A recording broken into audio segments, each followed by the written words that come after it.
The universe loves us unconditionally. Existence, yes. Could you provide a few ideas, a few examples of the mechanics of love, the nature of love, the behavior of love, the action of love, of the living conscious being that love is? The best example we can provide is to illustrate and point out all these things at once in the statement, all that is loves so unconditionally, it will actually allow you to believe you are not unconditionally loved. That's how unconditionally loved you are. It will allow you any belief whatsoever, even the belief that negates the idea you are unconditionally loved. And that ability itself, to be able to believe you are not unconditionally loved, to be able to believe that you have no support from existence itself, in the face of your actual existence, which should be all the illustration you need that you are supported, but nevertheless, to be able to believe you are not supported by existence in the face of your own existence shows you how deeply and actively you are unconditionally supported in anything you choose to believe. Anything, even to the negation of the support. Does that make sense? Yes. Does that answer your question sufficiently, or did you wish to explore another aspect of this? Well, because that is behavior. yes. And then, so love, essentially is accepting of all is things that I do, all allowance. action, all thoughts, Yes. all feelings. Total Love allowance. always appreciates and values me, no matter what I do, say, think, feel. Absolutely. So much so that you are the one in charge. Yes, okay. And another idea of motivation you have spoken of as being the idea we're always motivated to make a choice. Yes. To create what we perceive will bring us closest to pleasure and Yes. farthest from pain, and what we perceive Yes. as pleasure and pain is based on our definitions of Yes. pleasure and pain. Yes. Is this apply really to our local physical reality, this idea of motivation, or is it an integral part of the third universal law? What we put out is what we get back, and then therefore apply to all It of is existence. the physical representation of that law. So it applies to all existence, motivation. It does, but of course it will be experienced in different ways. Okay. Different kinds of mechanisms in different dimensions will be developed in order to experience that law in the way that's germane for that dimension. So the idea of the psychological motivations are the third density's way of expressing that concept in physical terms. All right. And one last one. Is there anyone that's been born and raised on this planet that is currently over, say, 200 years of age? Oh yes, actually quite a few. And what are they generally the oldest? Like 300 years old, 400 years old? One moment.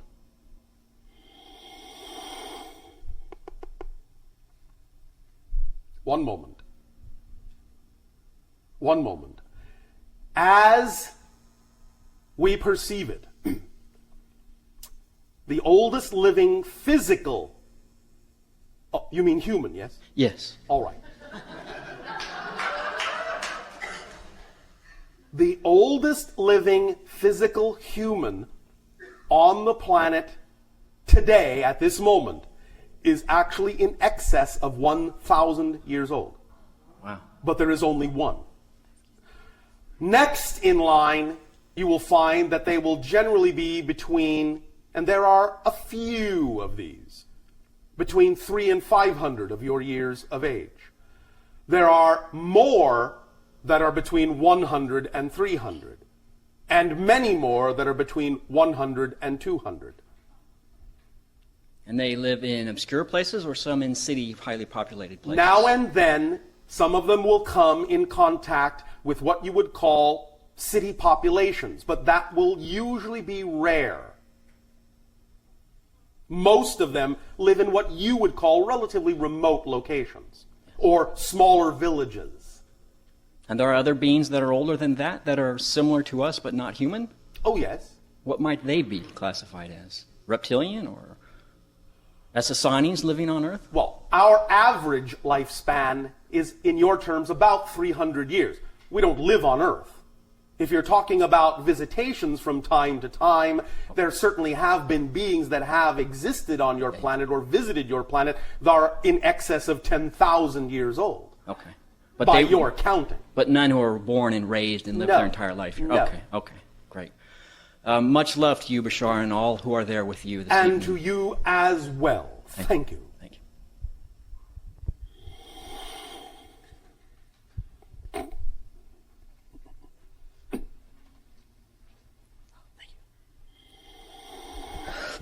Hello, Bashar. Good day And to you. Good day.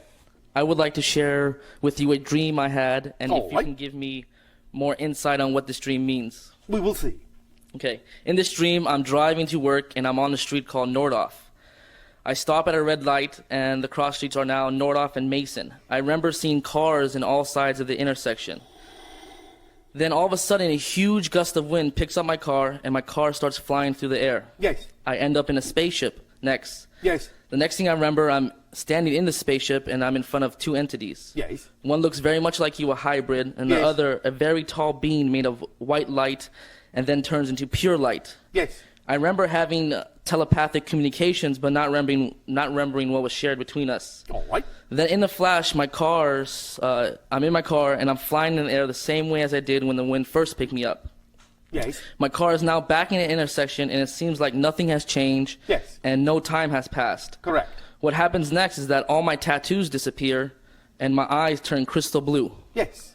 I'm also still able to have telepathic communications with these entities in my dream, Yes. and I start sharing this with others. Yes. I even take one individual onto the ship to meet both entities, Yes. and that's all I can really remember from the dreams. Oh, all right. What explanation needs to happen here? Sounds like a relatively accurate description. Yes, but I want to know what was shared between us. I can't really remember. And why did my tattoos disappear? Why did my eyes turn blue? Tattoos disappeared symbolically because what it represents is the idea of information on the outside now being on the inside, of absorbing data. Okay, why did my eyes turn crystal blue? Because absorbing all that data allows you to function from a higher plane. The higher vibration, the higher resonance represented by that color allows you to be seeing through the eyes of the higher self. Okay, and why did I meet those two entities, and those specific two entities? Because they're your friends. Okay. Because they're family. Because you have familiarity with them. Because you've done it before many times with them. Okay, well, that's it. Thank you very much. Thank you.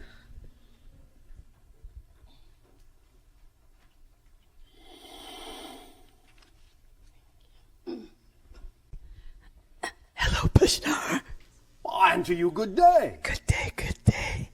I'm so excited to see you again. Actually, I say, I'm so excited to see you or hear you again. All right, thank you. Thank you.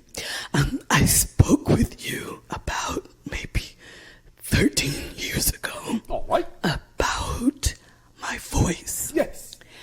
And I would like to choose to speak better again. All right. My Do you daughter. have anything to say? I have too much to say. Well, all right. Then maybe you should tone down what you think you need to say and deliver the information more simply. What do you think about that idea? That sounds good. I hope my daughter wrote that down. One moment. One moment. One moment.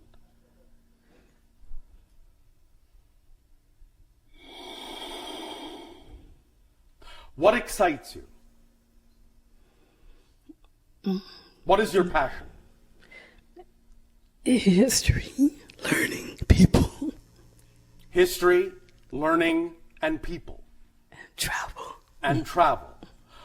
Can all of these be wrapped up in a larger definition of excitement, of which each of these might be an expression or an aspect? I would like to know what that is. Well, I'm asking you. History, learning, travel, people. How do you imagine that those aspects might be lumped together into a broader definition of what your passion is? I'm stumped. Teaching? Well, I was teaching when I lost my voice. Oh, but teaching in a different way? Yeah, How do you imagine, in the circumstances that you are in now, that you could teach without necessarily having to rely on the vocal communication? well, there's online teaching, of course. Oh, all right. That's one. Anything else? I would like to have more people contact than online. Well, all right. So you want to do it face to face, so to speak, in person. That is your preference? Yes, yes. All right. Yes. One moment. One moment. One moment. One moment. What happens when you attempt to talk from here instead of here? It's a better voice when I can breathe properly, but it seems like I've forgotten how to talk. That's not necessarily a bad thing, you know, especially in your society. Yes. You told me that before, that Yes. there were other ways to communicate. Yes. Yes. But I just want to add this, that I've done some like hypnotherapy and other things, that brought up like sexual abuse All right. as a child. And All right. that, Very good. so that I'm... Are you ready to integrate a lot of these things together? Yes. All right. Are you planning to take a trip Yes. to Florida. farther? Well, I just came back from Egypt, All right. and I did want to ask you about the pyramids because I We'll went get to inside. that. Okay, We'll get to thank that. you. Where do I want to go? Brazil. But let's go back to the trip Okay. as it relates to the idea of learning, history, teaching, people. Okay. Where would you feel most resonant? Africa. Where specifically? Ethiopia. Why? Searching For? the Ark of the Covenant. Why? History. Yes, but why? What do you imagine being in proximity to that device will do for you? Expand my consciousness. Specifically. That's a general statement. What do you believe proximity to that device will specifically do for you? I hadn't really thought about it. Think about it, but not too hard. Feel it more than think about it. Imagine with me now that you are actually in proximity to that device. What comes up? Fire. And what feelings? Brightness. Do you feel any kind of rise in passion within you? Yes. You sound hesitant. Are you afraid to feel your passion? Yes. Why? Just general fear. Are you afraid that if you allow yourself to unleash your passion, that the consequences will be negative? No. Then why are you afraid? Just fear of the unknown. You know what? I don't believe you. Someone willing to travel to Ethiopia in search of the Ark of the Covenant does not really have a fear of the unknown.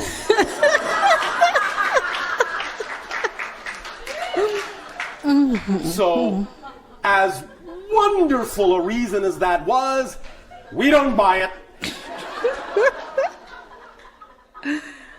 it. Imagine giving voice, truly giving voice to your passion in whatever form it comes. Imagine that. What do you believe will happen if you do? Let's just use your paper-thin excuse for a moment. As an example, let's assume that you're correct, hypothetically, that you're afraid of the unknown. What does that mean? What do you think you'll find in the unknown if you give over to your passion? What do you imagine will happen that is not known to you now that you would fear so much? I don't know, some truth that other people don't want to hear. All right. And what difference does it make if others don't want to hear what you have to say? While you're pondering that, let me once again explain something about the concept of impact. None of you will ever, underline, none of you will ever have more impact than you have just by existing. Ever. So stop worrying about how to create more impact with what you want to do. You will never be able to create more impact than you already have upon the universe just by the very fact of your existence. Key. What you are attempting to do by following your passion, by acting on your joy, is not create more impact. By doing that, you create opportunities that reveal the impact you already have. It's a discovery of yourself, not the creation of something that doesn't already exist. That's number one. Number two, if it is in fact your passion to share something of yourself with the world, in some way, shape, or form, the very fact that you have the passion to do so tells you, by definition, there must be at least one person who needs to hear it. Or you wouldn't have the drive. You wouldn't have the passion. Because there are no accidents in creation. And if you exist and your true self is somebody that is passionately driven to share something, then the reason you are where you are when you're there is because there's somebody where you are when you are waiting to receive what you have to share. Because as we have said, there are no one-sided coins. If you have the head, you gotta have the tail, or there's no coin.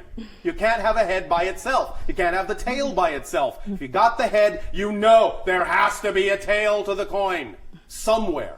But the only way you're going to find out that it's right on the other side of you is to give over to that passion so that you can function as the whole coin, and thus have the other side revealed to you.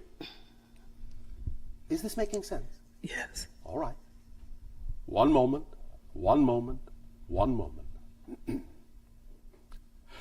Might you also be interested in taking a trip to Italy? Yes. Are you sure? Yes. Why? Research. For what? To find out the truth. There's that euphemistic truth again. The truth of what? The history, the true history, Of? the humanity. Why do you think you'll find that in Italy?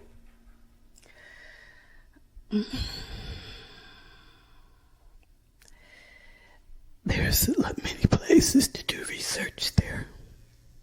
Such as? The Vatican. Ah, the Vatican. Or sometimes the Vaticant.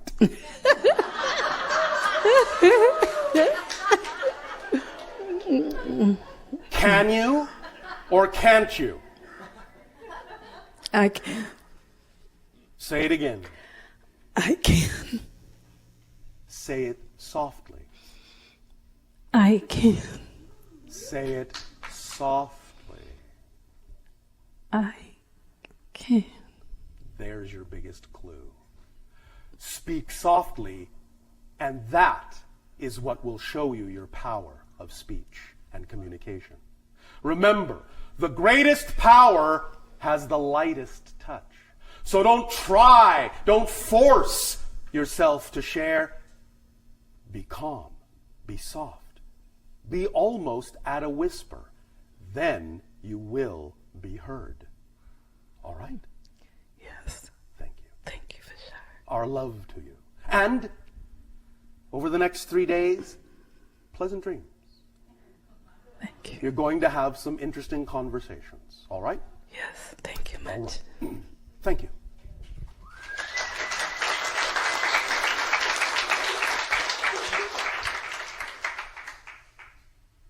I hope you know you are applauding yourselves.